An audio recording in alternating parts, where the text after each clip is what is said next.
네, 오늘 주시는 하나님의 말씀은 신약성경 마가복음 2장 말씀입니다. 여러분, 지난주에 이어서 계속해서 마가복음 2장 14절에서 17절까지 말씀 보도록 하겠습니다. 중간중간 읽어가면서 진행하겠습니다. 오늘 제목이 의도가 변질되면 다툼이 일어납니다 라는 그런 제목으로 오늘 말씀 나누도록 하겠습니다. 요즘 다이어트 많이 하시죠? 건강을 위해서 하시는 분도 계시고 미용을 위해서 하시는 분들도 계십니다.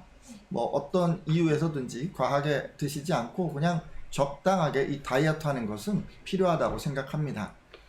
그러니까 다이어트 방법에도 여러 가지가 있는 것 같아요. 저탄고지의 황제 다이어트, 한 가지 음식만을 먹는 원푸드 다이어트, 단백질 위주로 식사하는 덴마크 다이어트, 뭐 이런 것들이 있습니다. 그 중에서도 제 주변에는 간헐적 단식을 하는 분들이 계십니다. 재작년쯤이었던가요? 한 TV 방송에서 간헐적 단식이 소개된 후에 이 단식법을 실천하는 분들이 부쩍 많아진 것 같습니다.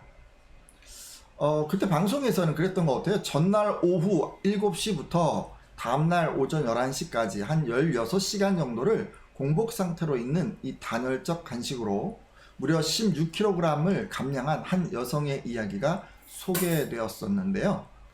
이 방법이 실천하기가 쉽고 또 뭐 비교적 요요도 적어서 많은 분들이 실행하시는 것 같습니다. 근데 신앙인들은요, 건강과 미용 외에 이 신앙적인 이유로도 단식을 합니다. 신앙적 이유로 하는 단식을 우리는 금식이라고 부릅니다. 다이어트처럼 금식도 여러 가지 방법이 있죠. 한 끼 두 끼 하는 금식도 있고 하루 이틀 또는 일주일 이상씩 음식을 하지 않는 그런 금식도 있습니다. 이 구약 성경을 보면 금식에 관한 구정들은 시대에 따라 조금씩 변해왔다는 것을 알 수 있습니다. 먼저 이스라엘 역사 초기에는 속죄일에만 금식을 했었습니다. 이때 금식은 하나님 앞에서 자신의 죄를 슬퍼하면서 회개하기 위해서 행해졌습니다. 이렇듯 하나님께서 제정한 금식은 자신의 슬픔을 몸으로 표현하기 위한 것이었습니다. 그러던 것이요, 이스라엘이 망하고 이 바벨론의 포로가 된 후에는 금식의 성격도 변해가고 또 횟수도 늘어갔습니다. 이때부터 이스라엘은 1년에 4번씩 금식했었는데요. 스가랴 이 8장 19절에 의하면 이스라엘은 유대력으로 4월, 5월, 7월, 10월에 금식을 했습니다. 근데 이게 다 이유가 있어요. 이스라엘 사람들이 지켰던 이 금식의 기원을 잠시 소개하자면 이 4월 달에 하는 금식은 바벨론의 느부갓네살 왕이 유다를 공격해서 이스라엘 성벽을 무너뜨린 이 BC 586년 4월 9일의 사건을 잊지 않기 위한 금식이었습니다. 자, 그리고 5월의 금식은 같은 해 5월 7일에 성전과 왕궁이 완전히 파괴되고 불타버린 이 치욕적인 사건을 잊지 않기 위한 금식이었습니다. 자, 그리고 7월의 금식은 예루살렘 멸망 이후 바벨론이 유다 총독으로 세웠던 이 그달리아가 암살된 사건을 잊지 않기 위해 행했던 그런 금식이었습니다. 그리고 마지막으로 10월의 금식은 바벨론의 느부갓네살 왕이 유다의 마지막 왕이었던 시드기야 통치 9년 10월 10일에 예루살렘 성을 완전히 포위했던 이 치욕적인 날을 잊지 않기 위한 금식일이었습니다. 자, 그리고 이렇게 시작된 이 포로기의 금식 반행은 이스라엘 자손들이 이 바벨론 포로에서 해방되어서 자신의 땅으로 돌아온 이후에도 계속되었습니다. 하지만 이런 금식들은 이 속죄일 금식과는 좀 달랐던 것 같아요. 일단 하나님의 명령에 의해서 지켜진 것이 아니라 인간적인 판단에 의해서 지켜졌습니다. 그러기에 이렇게 시작된 금식은 자신들의 죄를 회개하고 슬퍼하는 것이 아니라 단순히 비극적 역사를 회고하면서 자신들의 경건함과 애국심을 과시하기 위해서 지켜진 그런 측면이 강했습니다. 자, 그러던 것이요, 또 이제 시간이 좀 흘렀어요. 그래서 예수님 당시에 와서는 매주 2번의 금식으로 바뀌어졌습니다. 매주 몇 번이라고요? 2번이요, 2번. 자, 종교 지도자들인 이 바리새인들이요, 모세가 율법을 받으려고 시내산에 올랐던 날, 그리고 받아서 내려왔던 날이라고 여겨지던 이 월요일, 목요일을 기념하기 위해서 금식을 제정한 것입니다. 시간이 지남에 따라 바리새인들은 이 금식을 통해서 자신의 경건을 자랑하려고 했습니다. 그러다 보니까 이 금식을 하면서 의도적으로 얼굴을 흉하게 하거나 일부러 슬픈 기색을 하면서 기도하기도 했습니다. 성경에 의하면 예수님께서는 이것을 외식이라고 지적하셨습니다. 그러니까 예수님 당시에는 이 금식이 어떻게 좀 바뀐 거예요? 슬픔을 표현하기 위해서 행해지던 이 금식이 자신의 우월한 신앙을 인정받는 어떤 도구가 되어버린 것입니다. 자, 이런 역사적 배경이 있는데요. 이런 배경하에서 금식이 지켜지고 있었어요. 자, 그런데요, 이 예수님을 따르던 예수님의 그 제자들이 월요일과 목요일에 행해지던 이 금식을 잘 지키지 않았습니다. 그러다 보니까 금식을 하던 이스라엘 사람들이 이를 이상하게 여겼는데요. 잠시 말씀을 통해서 그 부분을 살피도록 하겠습니다. 마가복음 2장 18절 말씀입니다. 요한의 제자들과 같이 한번 읽도록 하겠습니다. 요한의 제자들과 함께 읽습니다. 시작! 요한의 제자들과 바리새인들이 금식하고 있는지라 사람들이 예수께 와서 말하되 요한의 제자들과 바리새인의 제자들은 금식하는데 어찌하여 당신의 제자들은 금식하지 아니하나이까? 아멘. 자, 여러분, 예수님의 제자들이 금식을 안 하니까 이를 이상하게 여긴 사람들이 예수님께 와서 물었습니다. 요한의 제자들과 또 바리새파 사람들의 제자들은 다 금식을 하고 있는데 왜 선생님의 제자들은 금식하지 않습니까? 라고 말이죠. 이 예수님의 그 제자들을 요한의 제자들과 바리새인의 제자들과 지금 비교하고 있습니다. 당시 이 사람들은 누가 보아도 경건한 삶을 살고자 애쓰던 사람이었기 때문입니다. 자, 그런데요, 예수님의 제자들이 금식하지 않으니까 이들과 적잖이 비교가 되었던 것 같습니다. 자, 이에 예수님께서는 당신의 제자들이 금식하지 않는 이유를 밝히십니다. 함께 이 부분 말씀도 보도록 하겠는데요. 마가복음 2장 19절에서 20절까지 말씀입니다. 예수께서 그들에게 이르시되, 다 같이 한번 읽도록 하겠습니다. 시작! 예수께서 그들에게 이르시되 혼인집 손님들이 신랑과 함께 있을 때 금식할 수 있느냐? 신랑과 함께 있을 동안에는 금식할 수 없느니라. 그러나 신랑을 빼앗길 날이 이르리니 그날에는 금식할 것이니라. 아멘. 자, 여러분, 예수님께서는 이 결혼식에 참석한 신랑의 친구들은 신랑과 함께 있는 동안에 금식할 수 없다라고 하시면서 당시 결혼식을 맞이한 신랑과 그 하객들은 금식하지 않았던 이 율법의 예외 조항으로 설명해 주셨습니다. 그러니까 자신을 영적인 신랑으로 비유를 하시고 또 함께하는 이 제자들은 신랑과 함께하는 친구들로 비유하시면서 자신과 제자들은 지금 인생에서 결혼식보다 더 큰 기쁨 가운데 있기 때문에 금식하지 않는 것이라고 설명해 주신 것입니다. 하지만 신랑을 빼앗길 날이 오면 어떻게 된다고요? 자신의 제자들도 금식할 것이다 라고 말씀해 주셨습니다. 그러니까 슬픔을 당하면 당연히 금식한다는 말씀이죠. 자, 이 장면에 담긴 예수님의 가르침은 분명합니다. 금식은 어떤 데 하는 거예요? 슬픈 일이 있을 때 행해야 한다는 것입니다. 근데 예수님의 제자들은 지금이 어떤 때요? 예수님을 만나고 그냥 가장 가르침을 받으면서 가장 기쁜 때, 인생의 가장 행복한 때를 누리고 있지 않습니까? 그러니까 금식하지 않는다는 거예요. 자, 앞서 말씀드렸듯이 하나님께서는 레위일의 속죄일을 맞아서 슬픈 마음을 가지고 금식하라고 하셨습니다. 근데 사람들은 이 하나님의 의도와는 달리 더 많은 열심과 의욕으로 다른 일에도 금식하기 시작했습니다. 그러니까 앞서 소개해드린 것처럼 국가적인 수치를 기억하기 위해서 또 자신의 경건을 드러내기 위해서 그런 도구로 이들이 금식하기 시작한 것입니다. 그리고 그렇게 시작한 금식으로 금식하지 않는 사람들을 평가하기 시작했습니다.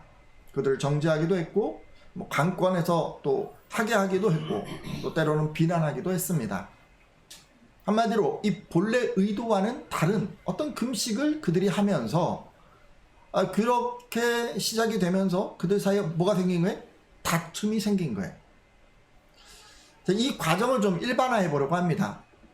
슬픔을 표현하려고 했던 것을 어떤 의도로, 자, 금식이라고 하는 수단을 형식으로 이렇게 보면요, 기본적으로 어떤 선한 의도의 형식이 존재합니다. 그러다가 사람들이 다른 의도의 같은 형식을 임의로 만들어내는 것입니다.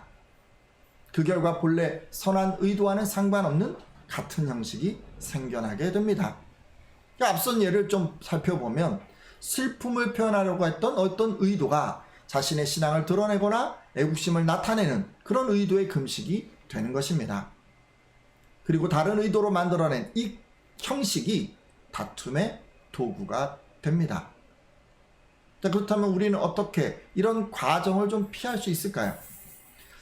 가장 좋은 건 그거 아니겠습니까? 선한 의도가 변하는 것을 선제적으로 통제하는 것입니다. 근데 그게 현실에서는 감지하기 어려우니까 지금은 일단 이런 상황이 벌어진 후에 어떻게 하면 좋을지에 대한 것을 말씀드리려고 합니다.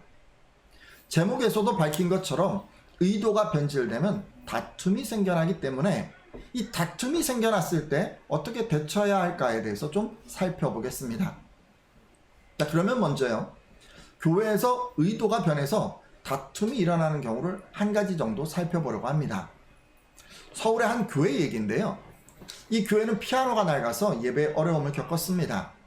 그러니까 너무 낡다 보니까 조율을 하는데도 소리를 맞출 수 없는 그런 지경에까지 이르렀습니다. 성가대가 아무리 열심히 연습을 해도 이게 이제 피아노랑 맞지 않게 된 거죠. 그러자 최 권사님이라는 분이 이런 필요를 아시고 이 아름다운 악기, 아름다운 선율로 하나님을 예배해야겠다라고 하는 이 선한 의도로 피아노를 헌물하셨습니다. 여러분, 그 후로 어떻게 되었겠습니까? 모든 성도가 아름다운 선율로 찬양을 하고 여러분 기뻐할 수 있었습니다. 게다가 이 최 권사님의 헌신은 목사님을 통해서 많은 성도들에게 알려졌고 또 공개적으로 감사와 칭찬까지도 받게 되었습니다. 자, 그래서요, 그렇게 되다 보니까 사람들에게 이 피아노 헌물은요, 칭찬과 존경을 받는 어떤 방법이라는 인식을 심게 되었습니다. 자, 근데 문제는요, 그로부터 몇 년이 지난 후에 일어났습니다. 교회는 계속 부흥해서 교회를 건축하게 되었습니다. 자, 한꺼번에 지금 어떤 일이 일어났냐면요, 여러 개의 예배실이 생겨난 거예요.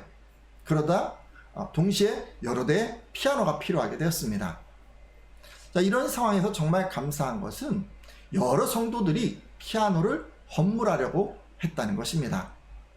앞서 최 권사님의 이 아름다운 헌신을 보고 이분들도 해야겠다고 생각한 것입니다. 여기까지는 정말 아름다워 보입니다. 자, 근데요, 피아노를 헌물하겠던 이 성도들 간에 다툼이 생겨났습니다. 여러분, 왜였을까요? 서로 자신이 헌물한 피아노를 본당에 두어야겠다고 주장했기 때문입니다. 이런 주장이 첨예하게 대립이 되고 서로 굽히지 않게 되어서 그만 한 집사님은 상처를 받아 교회를 떠나기까지 되었습니다. 여러분, 이 사건 자세히 좀 들여다보세요. 그러면 오늘 말씀드린 의도의 변질 과정이 나옵니다. 일단 처음에 권사님이 선한 의도로 좋은 형식을 만드셨습니다. 은혜로운 예배를 위해서 피아노를 헌물하신 것입니다. 자, 근데 시간이 지나면서 여기에 다른 의도가 섞여졌습니다. 자신의 헌신을 인정받고 칭찬받고자 하는 의도가 헌신이라고 하는 형식에 더해진 것입니다. 하지만 당사자들은 그것이 크게 문제가 된다고 생각하지 않았습니다. 왜냐하면 피아노 헌물은 누가 보아도 아름다운 일이기 때문입니다. 결국 달라진 의도로 헌신한 사람들, 자신이 헌물한 피아노를 본당에 두고 자랑하고 싶었던 그 사람들은 다투게 되었습니다. 사사로운 의도로 변질된 이 헌물의 형식이 다툼을 만들어 낸 것입니다. 자, 그럼 어떻게 하면 좋을까요? 이런 다툼이 생겨나면 의도가 변질된 것이 아닌지 돌아보셔야 합니다. 처음 시작할 때 그 선한 의도가 계속 유지되고 있는가를 돌아보아야 한다는 말씀입니다. 그래서 의도가 변질되면 다시 선한 의도가 되도록 교정해야 합니다. 그래야 다툼을 막을 수가 있습니다. 제가 지금까지 교회에서 의도가 변질되어서 다툼이 생겨난 예를 한 가지 살펴보았습니다. 자, 근데 이제 다음 주면 이제 우리 추석 명절 맞이하잖아요. 그러니까 집안 모임에서 일어날 수 있는 의도 변질의 다툼 사례도 한 가지 더 살펴보려고 합니다. 여러분, 김 집사님 얘기인데요. 이 김 집사님은 명절이 되면 늘 지방에 계신 부모님을 뵈러 가고는 했습니다. 김 집사님이 부모님 뵙고자 했던 거는 이 가족을 향한 그 사랑을 확인하는 그 시간을 갖고자 했기 때문이었습니다. 그것이 김 집사님의 선한 의도였습니다. 그러다 보니 김 집사님은 이 여러 형제들과 모이는 이 시간이 너무도 좋았습니다. 왜냐하면 그 안에서 그 가족 간의 끈끈한 우애와 사랑을 확인할 수 있었기 때문이죠. 자, 근데요, 명절을 앞두고 이 김 집사님이 외국 지사를 다녀왔습니다. 그곳에서 국내에서는 구할 수 없는 값진 이 커피 머신을 싸게 구할 수가 있었습니다. 자, 부모님을 비롯해 모든 형제들이 이 커피를 다 좋아했기 때문에 김 집사님은 커피 머신을 몇 개 선물로 사왔습니다. 그리고 명절에 부모님과 형제들에게 선물했습니다. 이 선물로 모든 가족들은 큰 기쁨을 누릴 수가 있었죠. 근데 문제는 그 다음부터 일어났습니다. 이렇게 선물을 한 이후로 형제들 사이에는 서로 선물하는 관례가 생겨났습니다. 왜냐하면 명절에 모이게 되면 다른 형제들에게 줄 선물을 준비해야만 했던 것입니다. 그리고 이런 관례로 인해서 경제적으로 넉넉하지 못한 형제는 선물을 준비하는 것이 적잖이 부담이 되었고, 그러다 보니 돈을 아끼고 또 어떻게 하면 좀 생색을 낼 수 있는 이 방법을 연구하기에 이르렀습니다. 그리고 선물을 주고받는 것이 정형화되자 자기가 선물한 것보다 못한 것을 받을 때에는 불편해하는 형제까지 나왔습니다. 결국 이런 어려운 마음들은 명절 모임을 부담스럽게 만들었습니다. 여러분, 제가 잠깐 그 가족 모임을 소개해 드렸는데요. 선했던 의도가 변질되니까 어떻게 됐어요? 불편해졌어요. 처음에 명절 모임의 의도는 서로의 사랑을 확인하는 거였어요. 서로에게 사랑을 표현하고 또 그 사랑을 받으면서 마음 가운데 따뜻하고 훈훈한 마음을 만들어 가는 거였어요. 가족 모임을 통해서 위로도 얻고 또 힘도 얻고 자존감을 회복하는 것이 그들의 목표였습니다. 근데 이게 이제 변질되었죠. 칭찬받을 만한 선물을 사는 것으로 변질될 때 불편해졌습니다. 다툼까지는 아니었지만 서로를 향한 어떤 불만, 또 명절에 대한 부담스러움으로 바뀌어진 것입니다. 따라서 지금 제가 소개해드린 이 명절 모임이 회복되려면 선했던 의도를 회복해야 합니다. 선물을 받아서 만족하는 것이 아니라 사랑을 받음으로 만족하는 그 모임으로 바뀌어져야 하는 것입니다. 서로를 배려하고 위로함으로 가족 안에 있는 사랑을 확인해야 하는 것이죠. 그래야 이 명절 모임이 다시 행복해질 수 있습니다. 제가 지금까지 의도가 변질되면 다툼이 생겨납니다 라는 주제로 말씀을 드렸습니다. 이제 기도하고 마치려고 하는데요. 여러분, 우리가 아무리 선했던 그 의도라고 할지라도 변질되어서 이것이 실행이 되면 불편해질 수 있었습니다. 다툼이 생겨날 수 있었죠. 따라서 여러분이 어느 공동체에 계시든지 반복되는 행사, 반복되는 모임, 그것이 좀 불편해지기 시작했다면 원래 취지가 변질되지는 않았는지, 선한 의도가 뭔가 다른 것으로 바뀌지는 않았는지 돌아보시기를 바랍니다. 이 시간 기도할 때요, 여러분이 속한 가정, 또 회사, 학교, 모임, 행사, 이런 것들 중에서 달라진 의도로 인해서 누군가를 불편하게 만들고 또 정죄하고 원망한 것이 있다면 이 시간 돌이켜 주십시오. 그리고 여러분이 속한 모임과 행사에 그 선한 의도를 회복하겠다고 한번 마음에 결단해 주십시오. 이렇게 기도하는 분들마다 누구와 함께 하든지 행복한 만남을 만들어 가시리라 믿습니다.